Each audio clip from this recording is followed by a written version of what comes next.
మిత్రులారా, నేను మీ శ్రీనివాస్ చౌహాన్ అడ్వకేట్. మిత్రులారా, ఓ కేసులోని విషయం ఏంటి అంటే, ఒక వ్యక్తి వారసత్వంగా తన తల్లిదండ్రులకు వచ్చినటువంటి ఆస్తి ఏదైతే ఉందో దాని మీద వాటా కోరుతూ న్యాయస్థానంలో కేసు ఫైల్ చేసినాడు. అయితే అతనికి ముగ్గురు సోదరులు, ఇద్దరు సిస్టర్స్.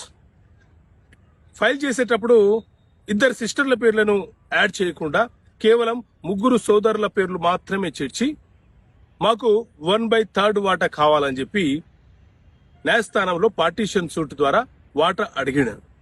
సో ఇలాంటి సందర్భాలలో వాటా వచ్చే అవకాశం ఉంటుందా? సో మిత్రులారా, మన దేశంలో సివిల్ ప్రొసీజర్ కోడ్ సిపిసి అనే చట్టం ఉంది.